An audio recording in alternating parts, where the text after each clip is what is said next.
The wine glass tapped against the crystal, commanding silence. My father, Thomas, lifted his bourbon high. To my son, Marcus, the sole beneficiary of the entire $22 million Aspen estate. 60 people applauded. My brother absorbed it like royalty.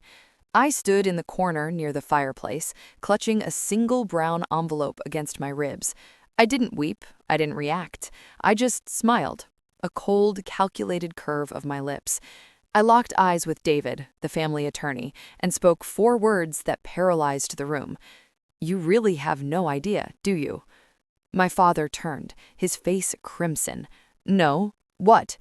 Before I reveal what was inside that envelope and why my brother's expression went from arrogant to terrified in 5 seconds, drop a comment and tell me where you're listening from and what time it is for you right now. I want to see how far this story travels.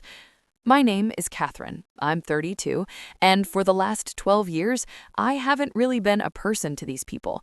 I've been a high-functioning utility, a property management system with a heartbeat.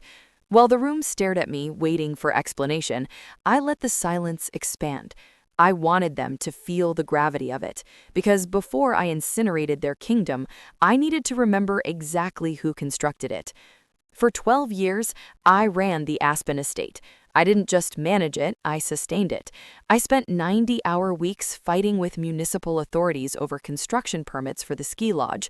I negotiated with contractors who tried to overcharge us by 45% because they saw a wealthy family name on the invoice. I was the one waking up at 2 in the morning when the heating system failed in the guest quarters, standing in freezing conditions while my father slept comfortably in the main residence. And Marcus, my brother, spent those 12 years on what my father called strategic networking. We all knew what they were. They were gambling binges in Monte Carlo, yacht trips in the Mediterranean, and extended weekends in Dubai recovering from the stress of being the heir apparent. He couldn't distinguish a property lease from a lunch receipt. Yet every time a project finished ahead of schedule and under budget, thanks to me, Thomas would pat him on the back and say, "Excellent work, son. You're building an empire." They thought they were exploiting me. They thought I was the obedient little backup, desperate for a fragment of validation. But they didn't realize that while I was fixing their infrastructure and balancing their ledgers, I was also discovering where the vulnerabilities were. I was learning the systems, the regulations, and the exceptions. They broke me down back then, made me feel insignificant. But today, I'm the one holding the leverage. The breaking point happened exactly 9 days ago. I had walked into Thomas's office with a stack of quarterly reports. The estate had just cleared its most profitable period ever, entirely due to a restructuring strategy I had engineered. I sat down and finally requested what I deserved. I didn't request the whole operation. I requested 15% equity, a modest stake to acknowledge that I was the engine keeping his luxury existence running. Thomas didn't just say no, he looked at me with genuine bewilderment, as if his refrigerator had just demanded compensation. "Equity?" he laughed, pouring himself a drink. "Catherine, you don't get equity, you get accommodation and security." "I do the work, Dad," I said, my voice trembling in a way I despised. "Marcus does nothing. I built this value. I earned a stake." That was when the facade crumbled. He slammed his glass down, the liquid splashing over his fingers. "You earned? You earned nothing. I fed you for 18 years. I clothed you. I paid for your education. You think that was complimentary?" He walked around the desk, leaning into my face, his eyes cold and vacant. "I aren't a partner, Catherine. I am your investment. I poured capital into you so you could be functional to this family. You don't get returns from the operation. You are the operation's equipment. Do not confuse your purpose with your value." I stood there, feeling my soul crystallize. That was the moment. That was the narcissistic calculation that governed my existence. To him, I wasn't a child to be cherished. I was a debt that could never be satisfied. I was an appliance that had started malfunctioning. I walked out of his office without uttering a word. He thought he had subdued me. He thought I went to my room to surrender. Instead, I went to my workspace, opened the secure cabinet, and retrieved the brown envelope I had been concealing for 4 years. He wanted an investment return? Fine, I was about to liquidate. Being the spare isn't just about being secondary, it's about being an insurance policy that no one wants to maintain. You exist solely to be utilized in case of emergency and then discarded when the crisis resolves. For the last 4 years, I lived in that utility closet. I watched my brother, Marcus, treat the business I built like his personal treasury. He didn't just spend money, he obliterated it. There was the time he invested $65,000 in a cryptocurrency scheme run by someone he met at a roulette table in Las Vegas. When the funds vanished, Thomas didn't get angry. He just summoned me to his office and told me to adjust accounts to cover it. He said Marcus was an entrepreneur who took calculated risks. He said I was too conservative to understand sophisticated finance. I didn't argue. I adjusted the accounts, but I also created a copy of the transaction. I documented the date, the time, and the digital signature. Then there was the charity gala 3 years ago. Marcus was supposed to secure the event permits. He forgot, naturally, because he was occupied on the super yacht in Monaco. 3 days before the event, the county threatened to cancel us. I spent 72 hours straight at municipal offices, calling in every favor I had accumulated, negotiating with officials through charm and determination, and rewriting the compliance protocols by hand. I salvaged the event. At the dinner that night, Thomas raised a glass. "To Marcus," he said, beaming, "for orchestrating the event of the year." Marcus grinned, swirling his wine. "It was effortless, Dad. Just requires a little charisma." Then he looked at me, sitting at the far end of the table in my work attire, eyes burning from exhaustion. "You look exhausted, Kat. Maybe you should rest. Let the achievers handle the celebration." The entire table laughed. My cousins, my aunts, the investors, they looked at me with that condescending smile people reserve for staff. They saw a tired, plain woman with a documentation obsession. They mocked my organizational systems. They rolled their eyes at my attention to receipts. They ridiculed me then, but they didn't know that those records were the evidence I was using to construct their downfall. They didn't know that every time they dismissed me, I was documenting a violation. Every time Marcus forged a signature, I archived it. Every time Thomas moved assets to conceal them from taxation authorities, I preserved the file. They thought I was maintaining the records to protect them. I was maintaining the records to destroy them. I sat there at that table sipping my water, and I realized something that changed everything. They didn't hate me. Hate requires respect. You hate an adversary. They just didn't see me. I was the furniture. I was the electrical system.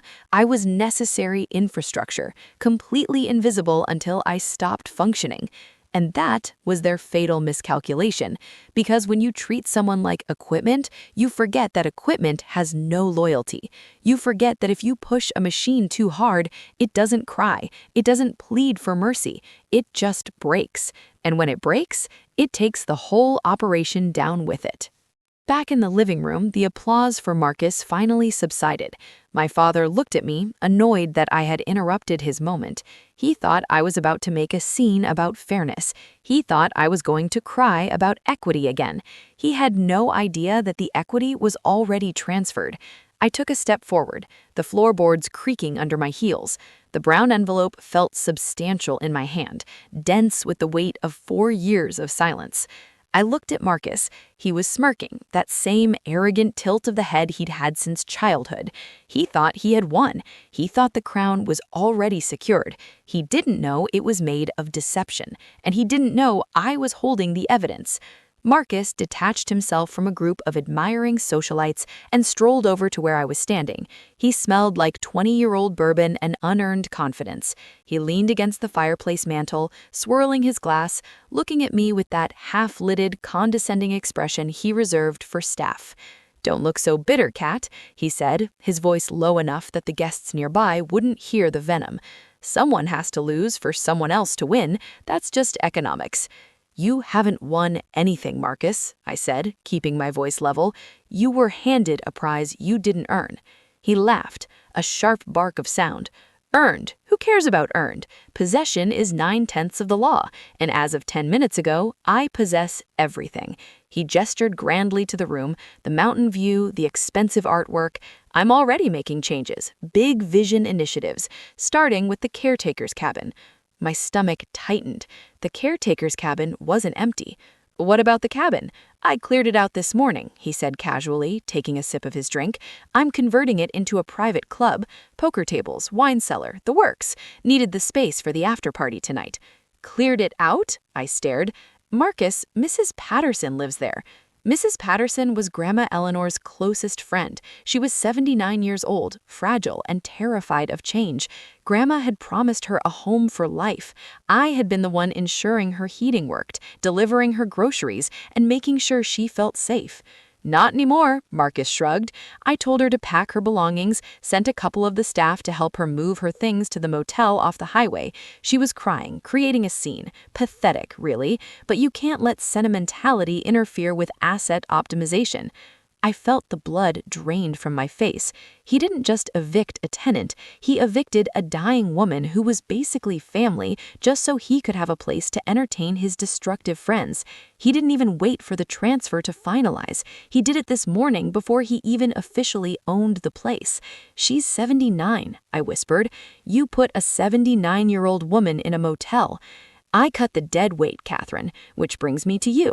Dad and I had a discussion. We don't need a property manager anymore. I've got associates who can handle the accounts.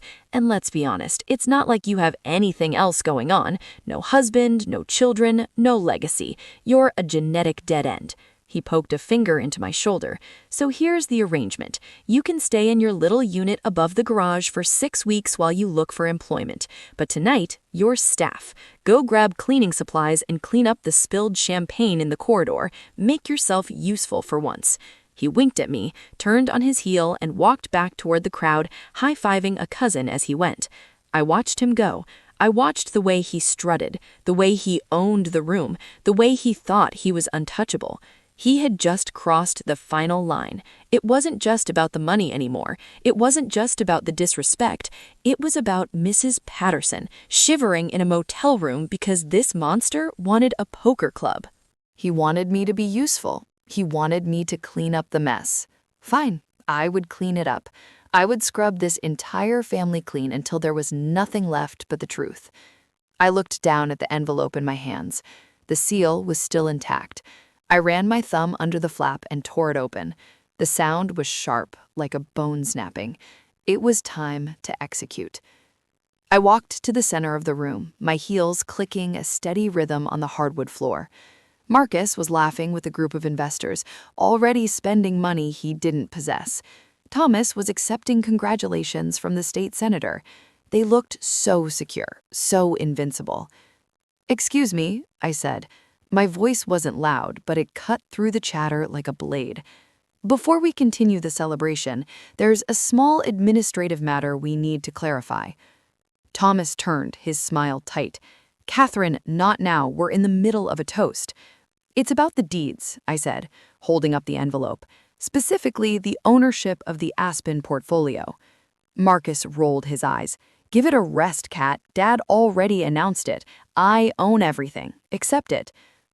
"Actually," I said, opening the envelope and extracting a stack of documents, "you don't." I walked over to the nearest table, moved a tray of expensive hors d'oeuvres, and laid the papers out one by one. The deed to the main house, the deed to the ski lodge, the deeds to the 4 rental properties on the mountainside. "These are the original deeds," I said, my voice calm, projecting to the back of the room. "Recorded with the county registrar, not yesterday, not last week, 4 years ago." David, the family lawyer, frowned and stepped forward. He picked up the first document, adjusting his glasses. He scanned the recording stamp, the date, the signature. His face went pale. He looked at the next one, and the next. "Thomas," David said, his voice trembling, "these are legitimate. These were recorded 4 years ago."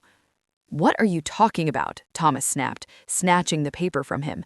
"That's impossible. My mother left everything to me."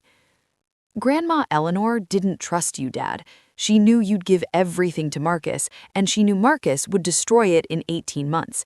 So 4 years ago, on her deathbed, she transferred the entire estate into a trust managed exclusively by me. The room went dead silent. You could hear the ice melting in the champagne buckets. I have been the landlord for 4 years, I continued, looking directly at Marcus. Every lease agreement signed by me, every contractor payment authorized by me. And the rent didn't go into the family account. It went into a separate account I established to pay off the debts Marcus was secretly accumulating. I pulled out another sheet of paper, a ledger, gambling debts in Monaco, the settlement for the DUI in Las Vegas, the investment in that cryptocurrency scam. I paid it all. I let you play wealthy while I cleaned up your mess. Marcus's face was a mask of shock. You stole my money. I saved your reputation, I corrected him, but I'm done saving it. As of this morning, I have dissolved the separate account. The free ride is over. I reached into the envelope one last time and pulled out a single sheet of paper. I walked over to Marcus and slapped it against his chest. And this, I said, is an eviction notice. Not for Mrs. Patterson, for you. Thomas was sputtering, his face turning a dangerous shade of purple. Why? He screamed, echoing his earlier outburst. Why did you wait? Why did you let us humiliate ourselves for 4 years? I looked at him, and for the first time in my life, I didn't feel fear. I felt power. Because I knew you, I said. I knew if I told you the truth, you would have guilt-tripped me. You would have sued me. You would have bullied me until I signed it back over. I had to wait until you made your move. I had to wait until you claimed ownership publicly in front of all these witnesses, so that when I revealed the truth, you would have nowhere to hide. I looked around the room at the stunned guests. I let you build your castle on quicksand, Dad, specifically so I could watch it sink. It was a Trojan horse. I had carried the truth inside their walls for 4 years, waiting for the exact moment they tried to erase me. And now, the walls were coming down.